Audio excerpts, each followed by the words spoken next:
देवता आहेत, निठल्ल्यांना मदत करण्यासाठी नाही येणार. जितके तुम्ही गोरक्षक लोक आहेत ते पराक्रम गाजून राहिले की नाही तर देव देव गाईत तर मग 33 कोटी देवता. एकही कसं आहे समोर निघत नाही एकही देवता. तर कसंही तळपून मारून राहिले. उकळतं पाणी काय टाकतात, जिवंतपणी चांबळं काय उधळतात, त्या ट्रकात भरताना त्याच्या गुदद्वारात योनी मार्गात सप्पल घुसवून दे एका जागी एका ट्रकात 20-20 जणवर कोंबतात. इतकी भयानक यातना घेऊन राहिले. देवता कुठे गेले त्याच्यातले 33 कोटी एकही निघून राहिला भाई. एक देवता निघाल्यानंतर भोसकून टाकले की झाला. पुन्हा हाती लावले नव्हतो, हातणी लावत नाही. निठल्ल्यांसाठी देवता येत नाही. हिंदू महानिठल्ले झाले आपण लोक. आपण पराक्रमच विसरलो देव पाहिजे. काय पाहिजे देव? 5 लाख मंदिर फोडलं, काय पाहिलं देवा? इस्लामच्या नावावर 80 करोड महिलांवर सामूहिक बलात्कार झालेला आहे 1400 वर्षात. 80 कोटी सामूहिक बलात्कार. एका पोरीवर 50-50, 100-100 लोकांना बलात्कार केलेला आहे. कुठे गेले देवता? 100 करोड लोकांचे गर्दनाचे हलाल गेलेले आहेत, अर्ध कापलेले आहेत, अर्धे तळपोबायासाठी अर्ध कापून मारून टाकले. 100 कोटी लोक इस्लामच्या नावावर. कुठे गेले देवता? आलेले निठल्ल्यांसाठी देवता नाही. जे म्हणतात जगदंबे भवानी, मी शस्त्रधारी होऊन धर्मरक्षण करतो म्हणून भवानी प्रकट होऊन तलवार देत असते. ऐऱ्या गेल्यानं तू करेल काही घटत नाही, लक्षात ठेवता. चमत्कार प्रत्यक्ष आहे, चमत्कार प्रत्यक्ष आहे. ज्याचा विश्वास आहे चमत्कारावर आणि जो पराक्रम गाजवासाठी तयार आहे त्याच्या सोबतच चमत्कार होतात. पण निर्भरता पण उद्यम दोन्ही पाहिजे. ईश्वरावर निर्भर म्हणजे काय? विश्वास टाकून दिल जे होईल ते जगदंबा पाहिजे. पण हातात तलवार घेणे धर्मरक्षणासाठी, राष्ट्र रक्षणासाठी, मग जगदंबा सहाय्यभूत होते. देवी पाहिजे. मी काय करीन? मजा माहिती मी फक्त पाहिजे अशी करीन. आमचं मनातून असते. लग्न कशाला प्रत्यक्ष करायला लागते? तेही मनातून करा. ते कसं पाहिजे प्रत्यक्ष सारं? तेही मनातून पाहिजे. मग साऱ्या गोष्टी प्रत्यक्ष तेवच मनातून. असं होत नाही. पराक्रम गाजवला तुम्ही तर चंडी सहायता करीन, याचा काहीच संशय नाही. हिंदुत्व वाचवतं जगदंबेनं. ईश्वरीय शक्ती निरंतर सहाय्यभूत आहे. पण पराक्रमी लोकांसाठी, निठल्ल्या लोकांसाठी नुसते प्रार्थना करण्यासाठी नाही. प्रार्थनेसोबत पराक्रम जोडे आहेत, जोडे. एका टांगडीवर माणूस चालू शकत नाही, एका चक्क्यावर गाडी चालत नाही. जोडा आहे. प्रार्थना, पराक्रम, निर्भरता, उद्यम. निर्भर ईश्वरा जगदंबा पाहून गेले होईल. निर्भरता आहे पण उद्यमही आहे. निठल्ला नाही बसलेला तर निसंशय ईश्वरीय सहायता प्राप्त होईल. तुमच्यासारख्या पराक्रमी जे गोरक्षक लोक आहेत, महापुण्याची तुम्हा लोकांना प्राप्ती होऊन राहिली. जे पाहिलं मी गोरक्षणाचे काय अनुभव सांगितले तर गाईच्या सेवेचे अनुभव. मग गाईमध्ये 33 कोटी देवता नाही आहेत का? नाही आहेत. अरे नाही आहेत. कुठून आहेत? का नाही निघत? कसं आहे समोर 33 कोटी देवता? त्याचं कारण मी सांगतो.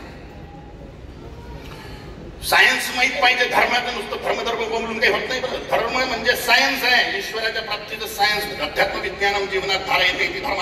अध्यात्माचं सायन्स जीवनात धारण करणे म्हणजे धर्म आहे. अध्यात्माचं सायन्स म्हणजे ईश्वराच्या साक्षात्काराचं सायन्स. प्रत्येक गोष्ट सायंटिफिक आहे. गायीमध्ये 33 कोटी देवता कसे?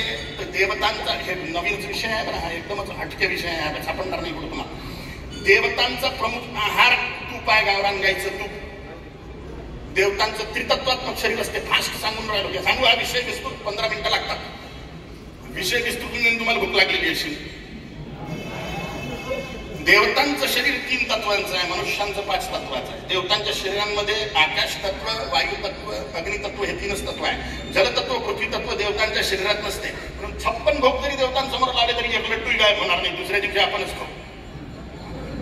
नैवेद्य लावला, 56 भोग आहे आमच्याकडे, दर्शनाला या. केलं दर्शनात, मग काय करणार? दुसऱ्या दिवशी खायला. देवता काय खाऊन राहिला? काहीच. मग देवता काही खात नाहीत का? 3 प्रकारचे देवता असतात. जीवकोटी देवता, ईश्वर कोटी देवता आणि सामान्य देवता. आपण 2च प्रकारचे विचार करू, जीवकोटी, ईश्वर कोटी. ईश्वर कोटी देवता म्हणजे ब्रह्मा, विष्णू, शिव, महाकाली, महालक्ष्मी, महासरस्वती, गायत्री, सावित्री, ब्राह्मी, वैष्णवी. बंद करा रे.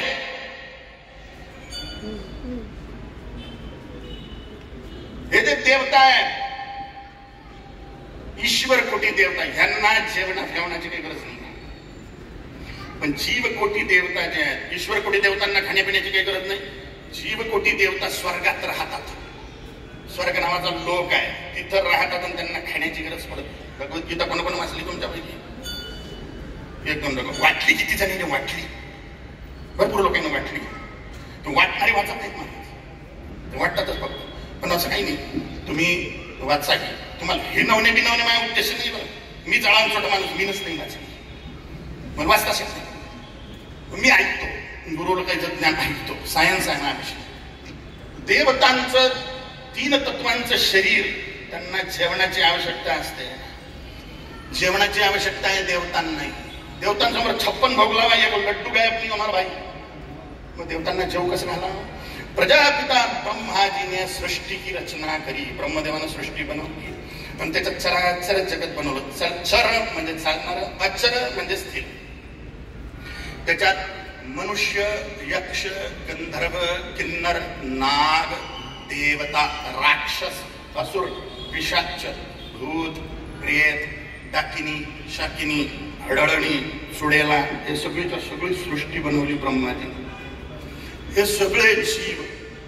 पण याच्यात मनुष्य आणि देवतांमध्ये संबंध स्थापित होण्यासाठी यज्ञरूपी दुवा बनविला, यज्ञरूपी पूल बनविला. त्याच्यात खोटी देवतांची मारून ठेवली. माणसांना सपोर्ट करावा आणि माणसांनी देवतांना सपोर्ट करावा. कसा? आता मुख्यमंत्री, प्रधानमंत्री जे असतात, त्यांना आपली काही गरज वोटिंगची. वोटिंगसाठी 5 वर्षात एकदा त्याचे मुडके आपल्या हातात येते आणि आपण वोट नाही केले तर मग सरकार पडतात. हिंदुवादी सरकार पाहिजे असेल तर आपलं वोटिंग 95% पाहिजे. आपलं वोटिंग 45% होते. हिंदुवादी सरकारची आपण इच्छा करतो. आणि 85% वोटिंग मुसलमानांचं होते. त्याचे तळवे चाटणाऱ्या सरकार बसतात, त्याच्यासमोर शेपटा घालत आपली. आमची सरकार मुसलमानांची.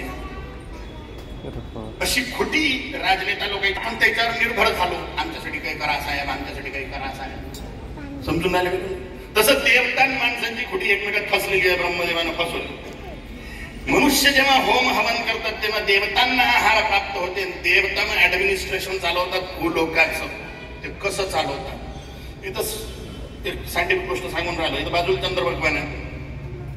इथं नाही, तिकडे नाही, इथं बाजूलाच आहे कुठेतरी. चंद्र भगवानांची ग्रॅव्हिटी पृथ्वी देवीपेक्षा 6 पट कमी आहे. म्हणजे ग्रॅव्हिटी म्हणजे गुरुत्वाकर्षण शक्ती.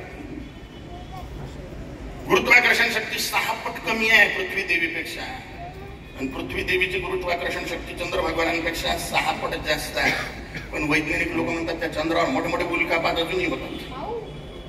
पृथ्वीवर का नाही येत? त्याच्यात एखादा पुण्या एवढा, शिवाजीनगर एवढा एखादी उल्का अजूनही होऊन राहिले. म्हणून राहिले ना सायंटिस्ट लोक काय म्हणतात, अजूनही त्या चंद्रावर उल्कापात होतच राहतात. मोठे मोठे गड्डे दिसतात दुर्बिणीनं पाहिलं की, विवर दिसतात मोठे मोठे.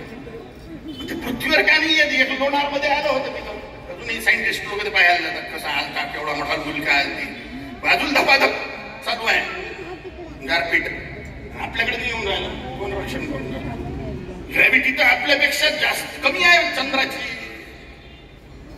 देवता रक्षण करून राहिले भूलोकाचं, हे त्याला प्रमाण आहे. देवता रक्षण नसते करत तर ग्रॅव्हिटी जास्त असलेला ग्रह जास्त उडील ना. एक तर मोठ्या आहोत आपण, म्हणजे पृथ्वी मोठी आहे, ग्रॅव्हिटी 6 पट जास्त आहे.